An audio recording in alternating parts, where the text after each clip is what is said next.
Welcome to CARICOMP Insider, where high-tech facial recognition meets real-world intelligence.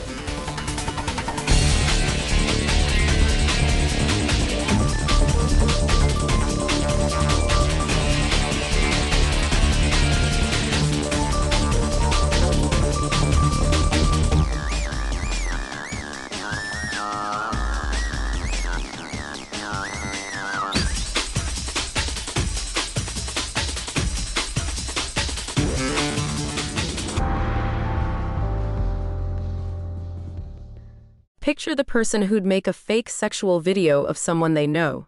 You probably imagine someone obviously disturbed, a predator with red flags you'd spot a mile away. But researchers who studied this found something that stops you cold.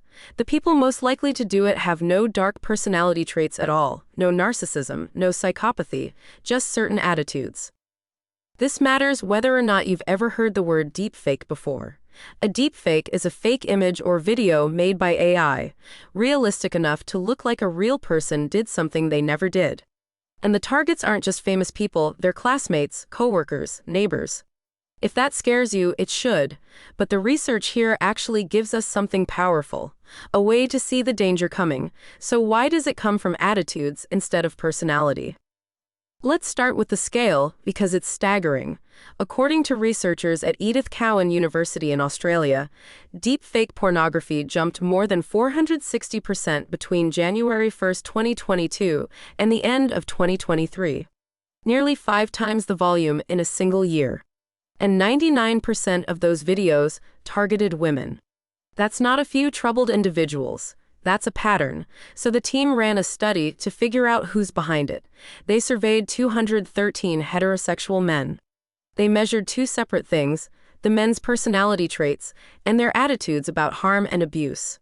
Then they asked how willing each man was to create deepfake pornography in made-up scenarios. The clever part, they kept personality and attitude completely separate. That let them see which one actually predicted the behavior. And the personality traits predicted nothing. Narcissism, the dark stuff we're trained to fear, no connection. What predicted willingness was attitude. Specifically, men who minimize or excuse harmful behavior were far more likely to say they'd do it. Beliefs that treat abuse as no big deal. That was the warning sign. Now, why do we get this so wrong? Because spotting bad people feels safe. It's comforting to believe harm comes from obviously broken individuals. People who aren't us, aren't anyone we know. The truth is harder. Ordinary people with ordinary-seeming attitudes create this abuse at scale. The study found one more mechanism that explains how. The men were much more willing to make fake videos of celebrities than of people they personally knew. The further away the target felt, the less harm they imagined doing. Social distance flips a switch, it grants permission. That's the key idea here. Think of attitudes as a permission structure. A dangerous personality is like one reckless driver on the road. But attitudes that excuse harm are like a road with no speed limit signs, where everyone treats speeding as normal. You don't need reckless people. You need a culture that quietly removed the guardrails. The justifications people give say it out loud, just for fun, for the upvotes, words that show no awareness that real harm happened at all. So the warning sign was never a personality type. It was a belief, the belief that this kind of thing doesn't really hurt anyone. And that means this behavior is preventable, because you can change a belief in a way you can't change a diagnosis. So here's what to carry with you. The people who make these fakes usually aren't monsters you can spot. They're regular people who've decided it's harmless. The real warning sign is how someone talks about it, joking that it's no big deal, treating a stranger's image like it doesn't belong to a real person.